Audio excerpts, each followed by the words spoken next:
상상해 보시죠. 청취자 여러분이 속한 조직이나 공동체가 역사상 최악의 위기에 직면했습니다. 네, 아주 끔찍한 상황이죠. 맞아요. 외부 사람들은 여러분을 막 무너뜨리려고 혈안이 되어 있고 생존 자체가 위협받는 그 공포의 정점에서 여러분이 가장 의지하던 최고의 리더가 여러분을 보며 이렇게 말하는 거예요. 뭐라고 하죠? 나는 이제 여길 떠날 거다. 그리고 그게 오히려 너희에게 더 좋은 일이다. 와, 정말 당황스럽겠네요. 그니까요. 이게 도대체 말이나 되는 소리일까요?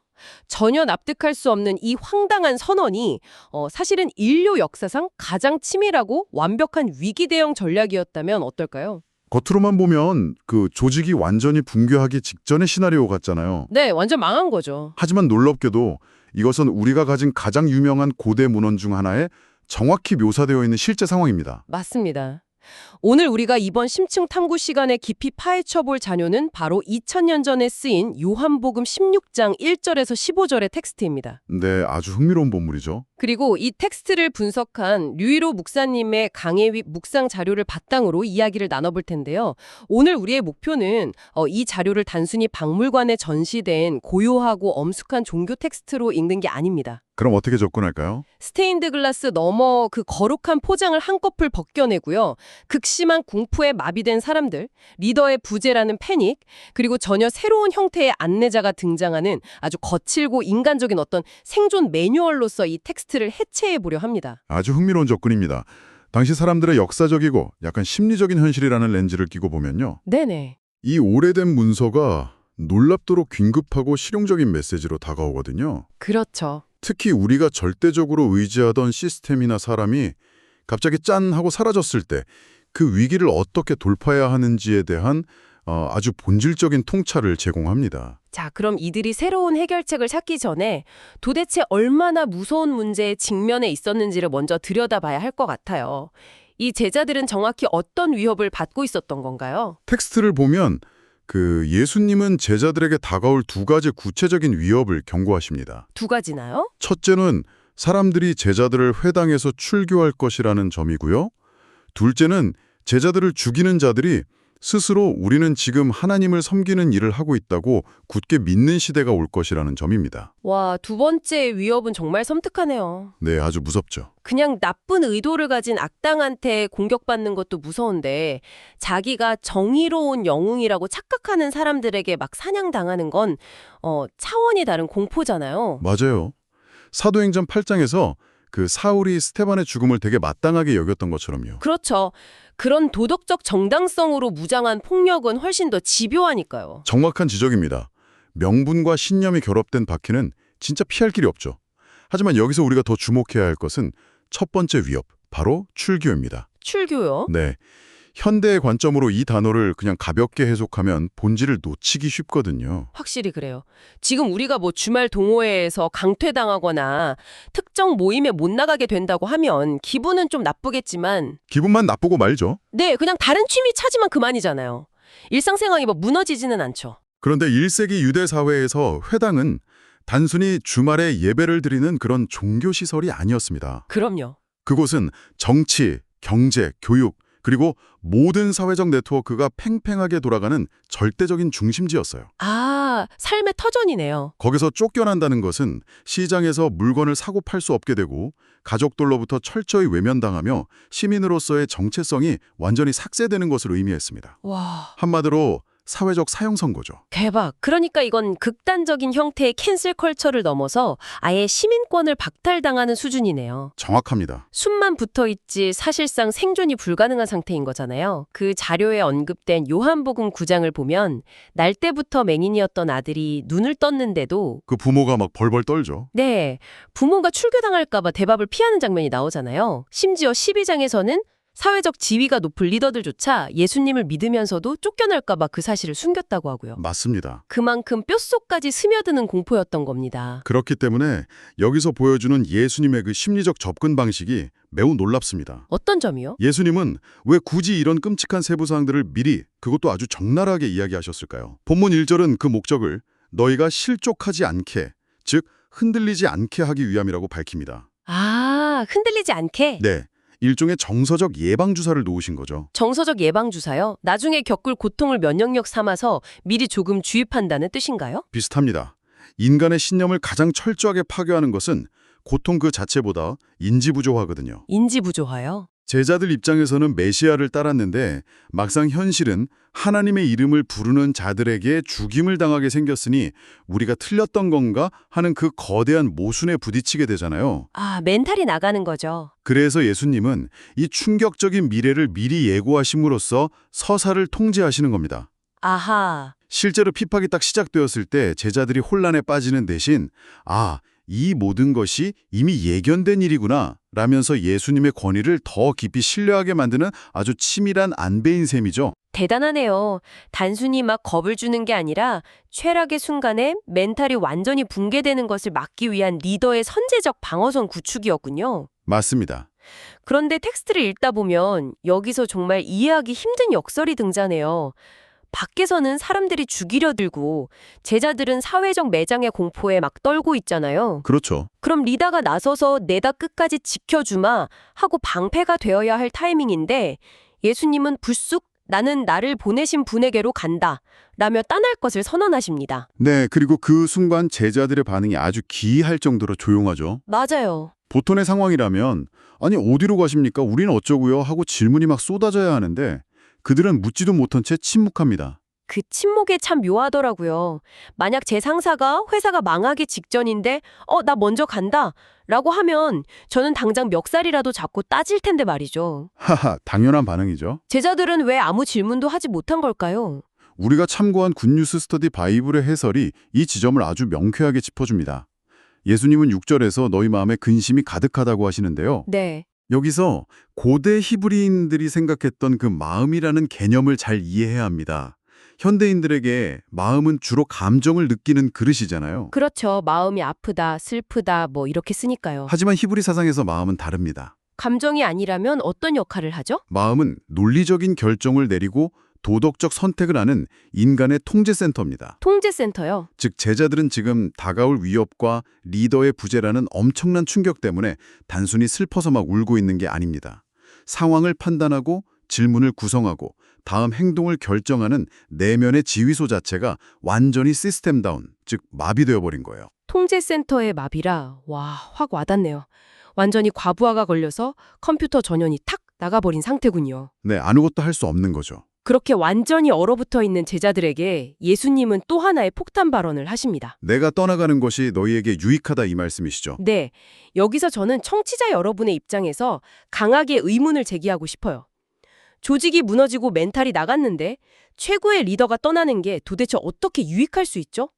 논리적으로 말이 안 되잖아요. 그 논리의 퍼즐을 맞추려면 예수님이 떠남으로써 무엇이 오게 되는가를 봐야 합니다. 무엇이 오나요? 예수님은 물리적인 자신이 떠나지 않으면 보혜사, 즉 변호사이자 상담자 역할을 하는 내면의 안내자가 오지 못한다고 하십니다. 아, 보혜사요. 예수님이 육신을 입고 그들 곁에 있는 한 제자들의 의존성은 철저히 외부에 머물게 되거든요. 그렇죠. 눈앞에 있으니까요. 문제가 생기면 늘 물리적으로 존재하는 예수님만 쳐다보겠죠. 하지만 물리적 존재는 한 번에 한 장소에만 있을 수 있다는 아직 큰 한계가 있습니다. 아, 어떤 의미인지 딱 알 것 같아요. 그러니까 리더가 물리적으로 눈앞에 존재하면 결국 모든 문제 해결을 외부에 의존하게 되지만 네, 그 리더가 떠남으로써 오히려 제자들 각자의 내면 깊은 곳에 영구적인 시스템으로 장착된다는 거군요. 바로 그겁니다. 외부의 의존성에서 내부의 자립성으로, 눈에 보이는 한시적 리더에서 내조하는 영구적인 성령으로의 아주 거대한 전환이 일어나는 필수 조건인 셈이죠. 듣고 보니 약간 자전거 타기를 가르치는 과정이랑 비슷하네요. 오, 어떤 면에서요? 처음엔 부모님이 뒤에서 안장이나 보조바퀴를 꽉 잡아주잖아요.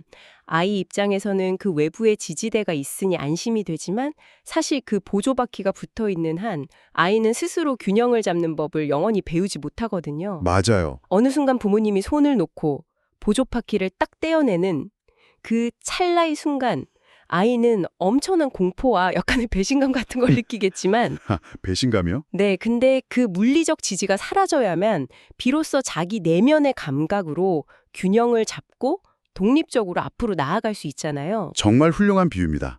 예수님은 지금 제자들의 보조바퀴를 떼어내고 그들 각자의 내면에 어떤 세상의 위협에도 흔들리지 않는 영구적인 자이로스코프 같은 균형장치, 즉 보혜사를 설치해 주려는 겁니다. 와.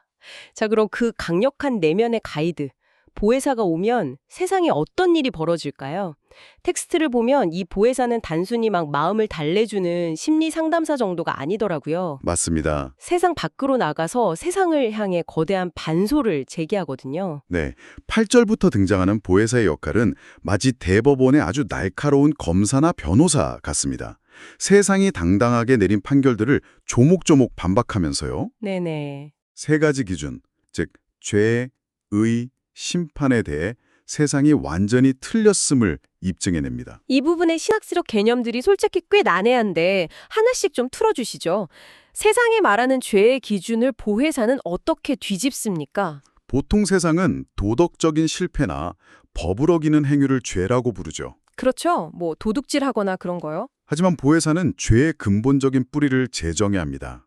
바로 예수님을 믿지 않은 것, 즉 진리와 빛으로 온 존재를 근원적으로 거절하고 배척한 그 태도 자체가 가장 치명적인 죄임을 폭로하는 거예요. 아, 완전 본질적이네요. 네, 표면적인 행동이 아니라 진리와의 관계성으로 죄의 기준을 확 옮겨버리죠. 기준점을 완전히 바꿔버리네요. 그런데 저는 두 번째인 그 의에 대한 설명이 가장 아리송했어요. 아, 10절 말씀이죠? 네, 10절을 보면 의에 대하여라 함은 내가 아버지께로 가니 너희가 다시 나를 보지 못함이요 라고 되어 있잖아요.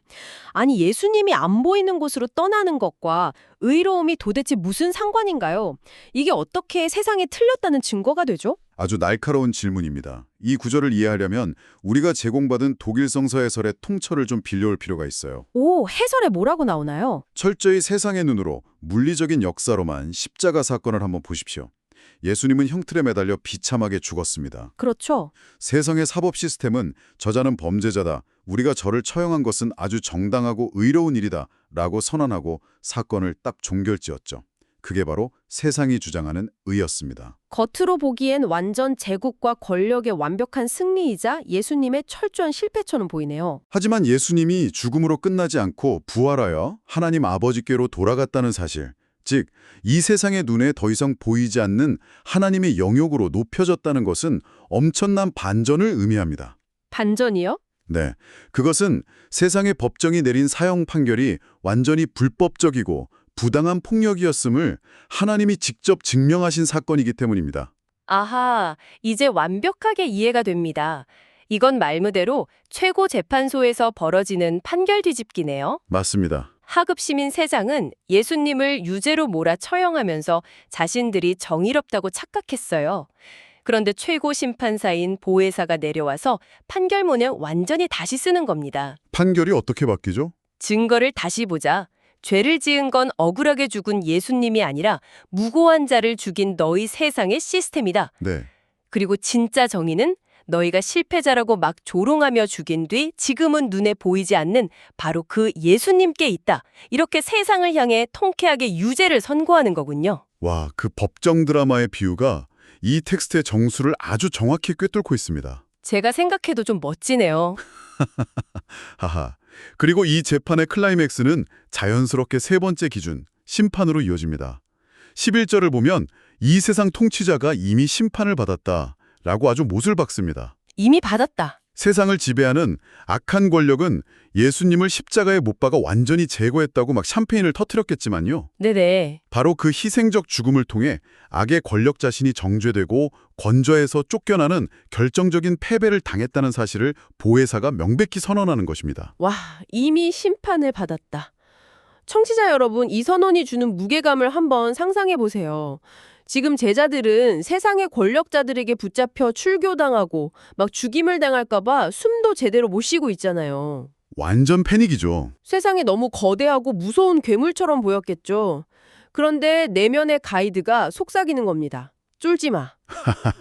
쫄지 마. 저 권력자들이 지금 당장은 칼을 휘두르고 소리치며 무서워 보이지만 쟤네들 대법원에서 이미 사형 선고받은 끝난 세력이야.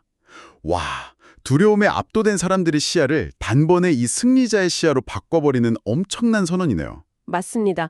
보혜사는 이렇게 외부를 향해서는 세상의 거짓된 숭리를 폭로하는 강력한 전사의 역할을 합니다. 진짜 멋있네요. 하지만 동시에 내부, 즉 제자들을 향해서는 믿을 수 없을 만큼 섬세하고 아주 다정한 맞춤함 가이드의 모습을 보여주죠. 그게 12절부터 이어지는 내용이군요.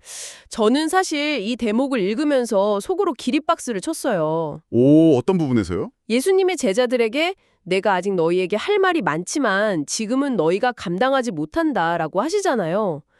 리더가 조직을 떠나기 직전에 이런 태도를 취한다는 게 얼마나 놀라운 일입니까? 현대의 관점에서 보아도 매우 인상적인 리더십이죠. 어떤 점이 그렇게 특별하게 다가오셨나요? 보통 막 마음이 급할 리더들은 자기가 떠나기 전에 무슨 인수인계서를 산더미처럼 쌓아놓고 다 외우라고 엄청 압박하기 마련이잖아요. 그렇죠. 밤새서라도 다 보고 숙지해라 이러죠. 맞아요.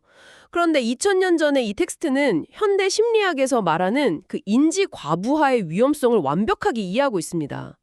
앞서 말씀하셨듯 제자들의 통제센터는 이미 과부하로 완전 다운된 상태인데 네, 시스템 다운이죠. 튕겨 나갈 뿐이잖아요. 예수님은 한 번에 모든 정답을 주입하는 그런 폭력적인 방식을 쿨하게 버리시고요. 네네. 진리의 성령이 오시면 제자들이 감당할 수 있는 보폭에 맞춰 필요한 타이밍에 딱 한 걸음씩 인도할 거라는 아주 세심하고 완벽한 멘토링 시스템을 약속하신 겁니다. 정말 훌륭한 통찰입니다. 진리의 성령은 자기 마음대로 막 말하지 않고 오직 들은 것만 말하며 제자들을 모든 진리 가운데로 인도하거든요. 아, 들은 것만? 이 점에 대해 굿뉴스 스터디 바이블은 매우 중요한 해설을 덧붙입니다. 뭔가요? 아무리 완벽한 진리의 말씀이 주어졌어도 그것을 상황에 맞게 싹 해석해주고 내 삶에 적용하도록 이끄는 성령의 적극적인 지도가 없다면 적극적인 지도가 없다면요? 우리는 결코 하나님의 진리를 온전히 소유할 수 없다는 것입니다. 아, 매뉴얼이 아무리 좋아도 어두운 길에서 그 매뉴얼에 어느 페이지를 펼쳐야 할지 딱 플래시를 비춰주는 가이드가 없으면 그냥 무용지물이라는 거네요. 정확합니다. 그렇다면 마지막으로 이 완벽한 내면의 가이드를 우리의 실제 삶에서 어떻게 작동시킬 수 있을까요? 류일호 목사님의 묵상 자료가 이 적용점을 아주 묵직하게 다루고 있잖아요. 내 자료에 내게 주시는 교훈 파트를 보면요. 이 가이드의 능력을 100% 누리기 위해 우리가 해야 할 아주 명확한 역할이 제시됩니다. 우리가 뭘 해야 하죠? 보혜사가 우리 안에서 일하시도록 하려면 그분의 음성을 가로막는 장애물, 즉 우리 안에 죄를 치워야 한다는 것입니다. 아, 장애물 제거. 그리고 무엇보다 내 알량한 지혜나 힘으로 위기를 통제하려는 그 교만을 딱 내려놓고 전적으로 성령의 인도하심에 의지할 때 비로소 거센 세상의 공격 앞에서도 흔들리지 않는 중심을 잡을 수 있다고 권면하죠. 그거네요. 마치 최고급 내비게이션을 차에 달아놓고도 내가 이 길은 잘 알아 하면서 계속 엉뚱한 길로 가거나요? 맞아요. 내비게이션 무시하는 분들 있죠? 네. 아니면 앞유리에 진흙이 잔뜩 묻어있는데 닦지도 않고 그냥 달리는 것과 같네요. 내비게이션의 안내를 제대로 들으려면 먼저 내 고집을 꺾고 창문부터 닦아야 하는 것처럼요. 아주 적절한 비유입니다. 자, 어느덧 오늘 텍스트 탐험의 여정을 마무리할 시간이 다가왔습니다. 우리는 오늘 최악의 공포에 질린 사람들, 모든 것이 무너져 내리는 조직의 위기에서 딱 출발했습니다. 하지만 텍스트가 제시한 해결책은 단순히 눈앞의 적을 싹 치워주는 그런 일시적인 구조가 아니었죠. 그럼 뭐였죠? 외부의 물리적 리더십이 떠나는 대신 세상을 향해서는 그들의 거짓된 정의를 통폐하게 뒤집어 엎고 내면을 향해서는 나의 보폭에 맞춰 진리로 인도하는 영구적이고 강력한 가이드, 바로 보혜사의 등장이었습니다. 맞습니다. 오늘 우리가 나눈 이 이야기는 단지 2000년 전 고대인들의 어떤 종교적 고난 극복기가 아니에요. 지금 이 순간을 살아가는 우리 역시 매일매일 비슷한 심리적 위기를 겪고 있으니까요. 정말 그렇습니다. 내가 굳게 믿고 의지하던 직장, 시스템, 혹은 믿었던 리더가 갑자기 훅 사라져버릴 것 같은 두려움. 또는 이게 성공이야, 이게 정상이야 라며 다수가 막 강요하는 세상의 기준에 짓눌려서 숨이 막히고 내가 틀린 것 같아 불안한 경험들 말입니다. 누구나 그런 순간이 있죠. 그런 순간에 외부의 소음에 흔들리지 않고 내 안에서 진짜 진실을 가리키고 세상의 판결을 확 뒤집어주는 나만의 보혜사. 그 흔들리지 않는 내면의 나침반을 발견하는 것이야말로 위기를 돌파하는 가장 강력한 무기가 될 것입니다. 그래서 오늘 탐구를 마치면서요, 청취자 여러분이 일상으로 돌아가서 한번 곱씹어 볼 만한 아주 도발적인 질문을 하나 던지고 싶습니다. 네, 어떤 질문이죠? 오늘 텍스트 속 법정 드라마에서 성령이 세상을 향해 분명하게 선언한 판결문이 있었죠. 이 세상을 지배하는 통치자는 이미 심판을 받았다. 그들은 이미 패배한 권력이다. 네, 아주 강력한 선언이었죠. 여러분을 짓누르는 직장의 압박, 타인의 시선, 세상이 막 떠도는 그 성공의 기준들을 한번 떠올려 보십시오.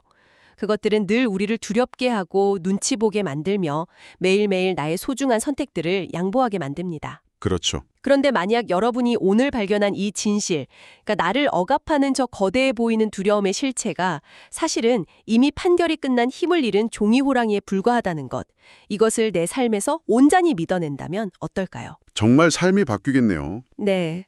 당장 내일 아침 두려움 없이 내릴 수 있게 된 여러분의 첫 번째 결정은 무엇이 될까요? 와, 깊이 고민해 볼 만한 멋진 질문입니다. 그 당당하고 자유로운 변화의 시작을 상상해 보시길 바라면서 오늘의 깊고 흥미로웠던 이 텍스트 탐험을 마칩니다.